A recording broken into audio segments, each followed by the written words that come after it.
Universidad del Cauca Televisión. Universidad del Cauca presenta su punto de encuentro con la problemática regional.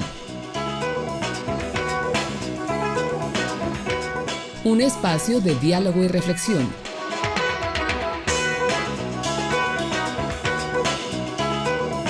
Perspectivas.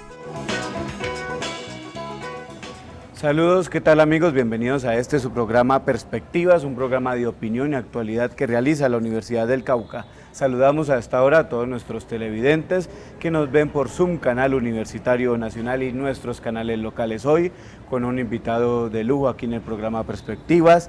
Él es Moisés Wasserman, es rector de la Universidad Nacional del periodo 2006-2009 y repite periodo en el 2009-2012, bioquímico. Doctor Moisés, muy buenos días. Buenos días, un gusto estar acá, gracias. Usted participa en el marco del primer encuentro nacional de ciencia y tecnología e innovación que realiza la Universidad del Cauca. Se está discutiendo este tópico en Colombia y quisiera preguntarle por ahí, ¿cómo ve usted la ciencia, la tecnología e innovación en Colombia? ¿Cómo estamos en esa materia? Desde su perspectiva. Sí, pues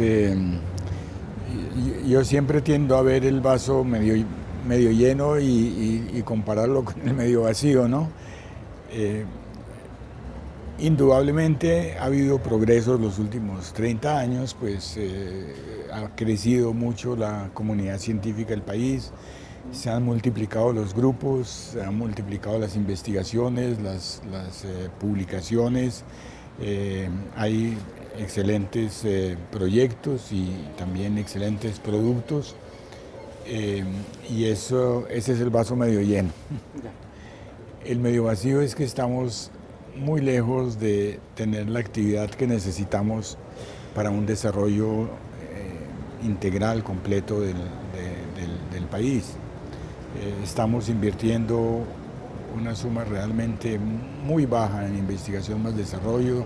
Siempre se ha planteado en lo que se llama el indicador de I+D, estamos en 0.2%, 0.20 y pico por ciento del porcentaje del PIB, que está por debajo de nuestros vecinos, pues, y de los estándares. Pues en la OCDE, que es la Asociación de Países a la cual acabamos de entrar, el promedio es 15 veces más. Entonces, eso es un indicativo.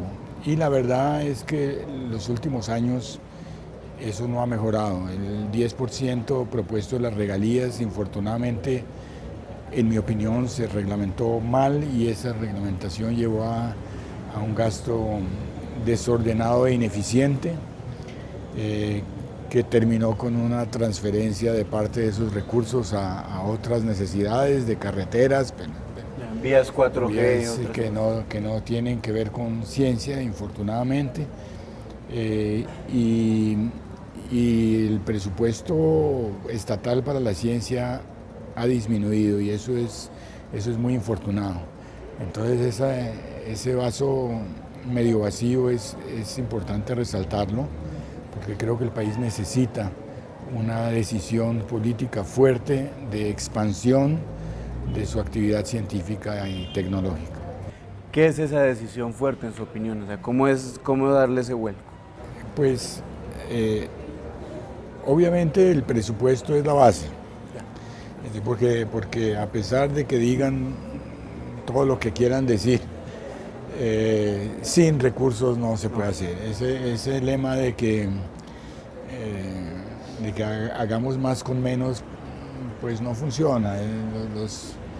Los americanos, los ingleses, los alemanes, los japoneses no son menos inteligentes que nosotros, y si ellos invierten es porque hay necesidad de invertir.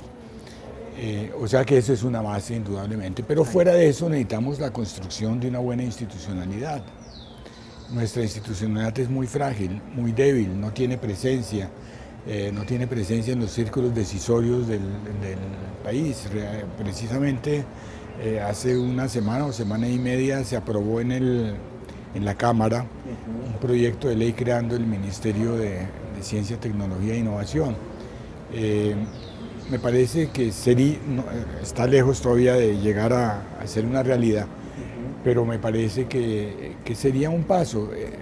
No que necesariamente tenga que ser un ministerio, yo no me caso con ninguna estructura, pero sí es absolutamente indispensable que haya una institucionalidad clara, una institucionalidad fuerte y que tenga presencia en los círculos en los cuales se decide el futuro económico del país. Y eso sí es fundamental. ¿Y es fundamental para que sean pilares de desarrollo?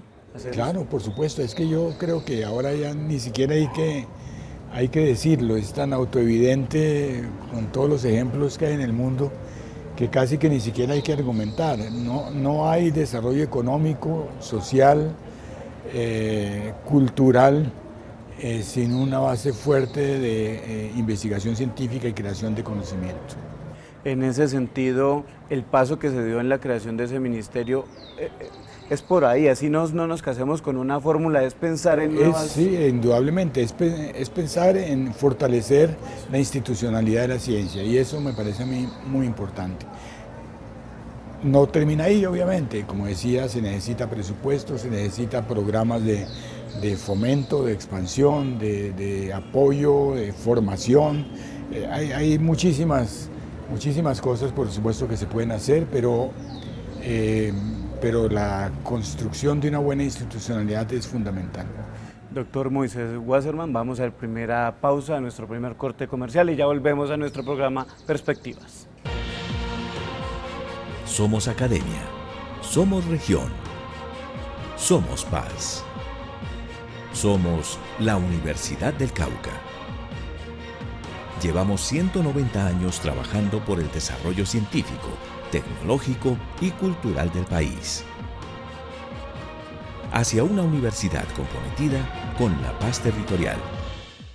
Continuamos con nuestro programa Perspectivas, esta vez lo estamos realizando desde la Facultad de Ciencias Contables, Económicas y Administrativas de la Universidad del Cauca, en entrevista con el doctor Moisés Wasserman, el rector de la Universidad Nacional, quien participa en el primer encuentro de Ciencia, Tecnología e Innovación de la Universidad del Cauca. Doctor, venimos hablando de estos pilares, ciencia, tecnología, innovación, pero también hay un tema fundamental que usted ha tocado y es la educación y la creatividad. ¿Cómo hacer que esos dos aspectos se trabajen a la hora de formar educadores, personas en Colombia? ¿Cómo unir esos dos aspectos que a veces parecen tan distantes? Pues tal vez parezcan distantes, pero están muy, muy cercanos, es decir, es realmente muy cercanos y muy interdependientes. Creo que para la mayor parte de la gente es muy claro que la forma como se educa a la gente tiene que cambiar. Tiene que cambiar porque hay circunstancias en el mundo que han cambiado. Una circunstancia que es muy importante es la democratización de la educación. Hoy en día estudia muchísima más gente, cada vez más gente y necesitamos que estudie más gente. Y eso pues condiciona fundamentalmente al sistema educativo y a la forma como se debe educar. Pero hay otras circunstancias que son muy importantes. La obsolescencia del conocimiento es muy rápida. El conocimiento cada vez más rápidamente es reemplazado por nuevo conocimiento. Y eso tiene implicaciones importantes. Una implicación es que cuando uno termina la universidad no termina su educación. Tiene que reeducarse permanentemente para estar realmente a la línea, porque lo que aprendió se va volviendo inútil en un tiempo cada vez menor, cada vez más rápida es la obsolescencia. Y segundo, consecuencia de eso, que la memoria es menos importante que la capacidad de análisis, ¿no? Antes era difícil conseguir la información y uno tenía que tener la información en la cabeza. Hoy en día el problema es el contrario, el problema es que hay una avalancha de información y lo que uno tiene que ser capaz es de encontrar la que le sirve en analizarla para que sea verdadera y rigurosa, porque hay mucha basura también, y luego utilizarla, recombinarla y poderla utilizar para el objetivo final. Entonces esos condicionamientos cambian también la educación, y relacionándolo pues con el desarrollo económico y el desarrollo social, indudablemente los profesionales de hoy y los profesionales del futuro tienen que tener esa capacidad analítica, mucho más que las antiguas capacidades de memoria. En ese sentido, ¿es enseñar a pensar, profesor? Exactamente, la gente, el egresado de la universidad tiene que ser una persona analítica, una persona crítica, una persona pensante, una persona capaz de construir conocimiento y no simplemente de repetir fórmulas. Algo así decía el científico colombiano Rodolfo Ginás, que al estudiante no hay que enseñarle cuántos kilómetros mide el río Amazonas, sino la composición del agua, los animales que hay allí, el río. Es como darle la vuelta a lo que nos han enseñado. Sí, es realmente hacer yo lo diría en pocas palabras, hacer una educación más relevante. Una educación más relevante. Lo relevante es la capacidad de usar conocimiento que tiene o que encuentra, porque también es importante la capacidad de encontrarlo, para lograr los objetivos, que se ponen frente. Y yo creo que eso es realmente la forma como se debe y en gran medida se hace la educación. ¿Se está haciendo algo así en Colombia, profesor? Claro, yo creo que hay mucha gente que hace grandes esfuerzos, por supuesto, que hay todavía mucho atraso, y infortunadamente creo que nuestra educación básica y media no es buena, todos los indicadores así lo dicen, los indicadores internacionales pues lo dicen, eso hay que mejorarlo mucho. Se hacen grandes esfuerzos para mejorar, hay grandes planes para mejorar maestros y hay maestros muy buenos, por supuesto, pero eso hay que hacerlo muy grande, hay que completarlo, hay diferencias regionales muy serias, y dentro de las regiones también hay diferencias subregionales inmensas, y ustedes lo conocen muy bien. Ese debe ser un esfuerzo prioritario de la nación. En ese sentido, se habló mucho del tema de la innovación, de la tecnología en la educación. Hay un ejemplo muy famoso en las redes sociales, Julio Profe, que es un hombre que enseña matemáticas en YouTube y tiene vistas por millones, mientras que los estudiantes sufren en las matemáticas. Es decir, ¿es por ahí la cosa de empezar a utilizar esos ejemplos de tecnología? Sí, hay muchísimos ejemplos extraordinarios de innovación tecnológica, ya incluso hasta comercial, que se pueden conseguir comercialmente. Me parece muy importante de todas formas acentuar el hecho de que primero hay que diagnosticar bien el problema y luego buscar la solución. A veces uno brinca a comprar algo o a adquirir algo por copia o como sea, y puede que no esté resolviendo el problema que es. Entonces sí usar los medios, yo creo el educador tiene que ser una persona de mente abierta, curioso, y buscar todos los medios que pueda encontrar para mejorar su educación, con la cautela de que tiene siempre su objetivo en el norte. En ese sentido, tiene relación con algo que hablábamos ahora, o hablaba usted en la exposición. En lugares donde hay mayor cantidad de computadores, donde hay tecnología, el nivel de los estudiantes no es muy bueno, y los que siguen todavía en el papel, en el lápiz, ¿sí? Es decir, que el conocimiento va más allá de la tecnología. Sí, ese fue un estudio que se hizo, pero se hizo en 20 países de la OCDE. Claro. Es decir, es un grupo de países bien educados, digamos, ¿no? Sí. Y seguramente que hay muchas interpretaciones. El resultado efectivamente fue ese, que tenían mejores resultados quienes aprendían matemática en papel. El análisis de por qué razón pues va a ser un análisis más profundo seguramente, pero lo que hay que llamar la atención, lo que sí dice definitivamente, es que el instrumento no hace el éxito. El instrumento no es el éxito, el maestro, el profesor, el trabajo en clase es fundamental y hay que usar los instrumentos adecuados, ni demasiado elevados ni insuficientes. Eso nos lleva a un debate y es el que se da casi siempre en elecciones presidenciales, pero por lo general se mantiene una educación que se dé de calidad, que tenga gratuidad, pero que tenga sostenibilidad financiera. Es decir, esos tres elementos, porque necesitamos que los tres existan para avanzar en educación. Por eso, ¿cómo lograr? Sí, pues yo pienso que es, digamos que yo concentraría esos puntos en que una de las obligaciones de una nación, como la nación colombiana, es dar igualdad de oportunidades. Igualdad de oportunidades. Ahora, si eso lo hace mediante una educación gratuita, ojalá que no sea subvencionando a la gente muy rica, porque, ¿no? O lo hace mediante programas de apoyo y de beca, mejor dicho, hay muchas formas de hacerlo. Pero el punto central, en mi opinión, es al máximo posible igualdad de oportunidades. Igualdad de oportunidades no significa cualquier oportunidad. Es decir, porque la persona que está estudiando en un pequeño colegio rural que saca en un promedio de sus ICFES muy bajo, aunque esté estudiando, no se puede decir que tiene igualdad de oportunidades con alguien de un colegio bilingüe de la capital o algo así.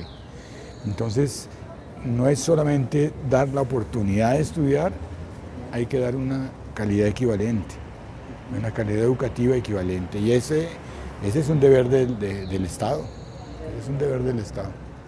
Vamos a nuestro siguiente corte de comerciales y ya regresamos en nuestro programa Perspectivas, en esta oportunidad con el ex rector de la Universidad Nacional, Moisés Basserman. Somos academia, somos región, somos paz. Somos la Universidad del Cauca. Llevamos 190 años trabajando por el desarrollo científico, tecnológico y cultural del país. Hacia una universidad comprometida con la paz territorial. Regresamos a nuestro programa Perspectivas, en esta oportunidad transmitiendo desde la Facultad de Ciencias Contables, Económicas y Administrativas de la Universidad del Cauca, y en esta oportunidad con el ex rector de la Universidad Nacional, bioquímico, el profesor Moisés Basserman. Profesor, un tema clave que se ha discutido en este evento tiene que ver con la pedagogía en la educación. Usted insiste en que se debe preocuparse más en este aspecto en primaria y en secundaria que en las universidades. ¿Por qué? Pues es una opinión mía que no comparte mucha gente, por supuesto. Pero el estudiante, lo que se quiere en la universidad realmente es que el estudiante sea lo más autónomo posible. Que sea lo más autónomo posible, casi que sea un autodidacta con ayudas. Y un autodidacta en grupo incluso. Un grupo de autodidactas con distintas ayudas, con un alto nivel de autonomía. Entonces, en ese ámbito, un profesor de conocimiento profundo, un profesor que investiga y que sabe cómo se llega a los niveles altos de conocimiento, es un muy buen profesor para ese tipo de estudiante. La situación en primaria y en bachillerato es distinto porque hay un nivel de autonomía menor, los niños todavía no están formados. Hay que saber cómo llevar las cosas a los niños para que las entiendan y para que logren generar en su mente las estructuras necesarias, y ahí la pedagogía es muchísimo más importante. Pero le insisto, es una opinión mía, yo sé que hay mucha gente que está en desacuerdo. ¿Por qué no están de acuerdo con él? ¿Qué le han dicho? Hay mucha gente que piensa que en la universidad se necesita también mucha pedagogía, que hay profesores que investigan mucho pero que son malos profesores, y Y sí, yo obviamente malos profesores habrá con o sin pedagogía, pero repitiendo lo de antes, con unos estudiantes que se educan en un grupo autónomo, tiene menor impacto un mal pedagogo que un mal profesor. En ese sentido, profesor, el debate que se nos viene a continuación es los estudiantes de hoy. Es decir, la educación también se tiene que adaptar a las nuevas realidades, no son los mismos de hace 10 años. ¿Usted cómo ve los estudiantes? ¿Qué percepción tiene de qué estudiantes tenemos hoy? No, yo creo que pues hay una cantidad de circunstancias externas diferentes. El estudiante es la misma persona, pero por supuesto el estudiante hoy en día está pluricomunicado, cosa que no sucedía antes, está todo el tiempo, incluso en la clase, pues estará, eso también condiciona al profesor. Siempre les decía a los profesores que el profesor más juicioso prepara su clase con los datos del día anterior. Y hoy llega a la clase y el estudiante tiene un tablet con los datos del día de ese momento, así que el estudiante sabe más que el profesor. Quiere decir que no tiene que pasar datos, tiene que hacer otra cosa.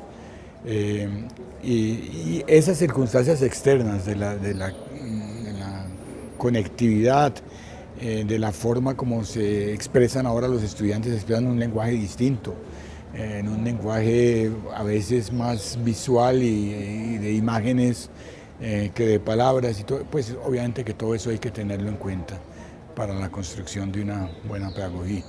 En ese sentido, otra característica que está atravesada en el fenómeno de los estudiantes es la deserción que hay en las universidades. Incluso aquí la Universidad del Cauca tiene un programa para tratar de disminuir la deserción universitaria.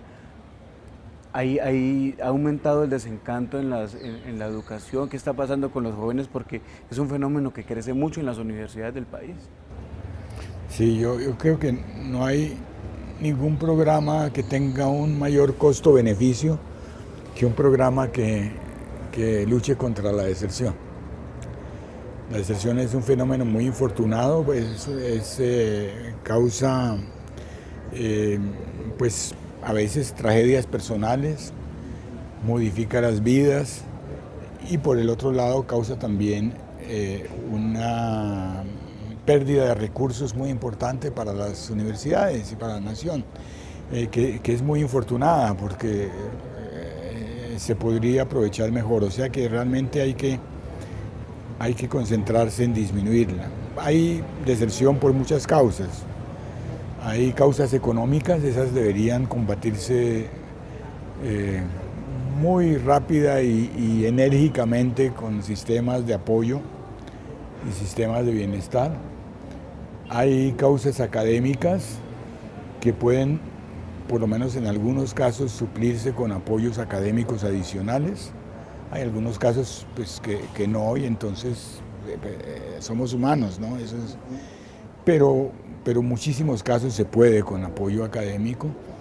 Y hay algunos casos de desorientación inicial, que no son pocos, que la persona piensa que le gusta lo que iba a estudiar, pero cuando llega resulta que no es eso lo que quería estudiar, y eso genera deserción, y yo creo que eso en gran medida se resuelve en las universidades, como están evolucionando, hacia una apertura mayor, hacia una movilidad mayor dentro de la universidad, entre programas, al hecho de que el estudiante sea el dueño de su propio programa y pueda tomar las asignaturas que quiere, y yo creo que eso podría en gran medida disminuir el punto de ese tipo de deserción. Pero, pues insisto, lo que dije al principio, el programa con mayor balance costo-beneficio es el programa que disminuye la deserción. Muchas gracias al profesor Moisés Wasserman por acompañarnos a tener un panorama mucho más amplio de la educación en Colombia, las dificultades, los retos, pero también los avances. Vaso medio lleno, vaso medio vacío, nunca perder esos puntos de vista. Muchas gracias, profesor. Muchas gracias a ustedes, muy amables. Muchas gracias a ustedes por acompañarnos, a los televidentes que están aquí con nosotros en esta presente emisión. Nos veremos en una siguiente oportunidad aquí en su programa Perspectivas.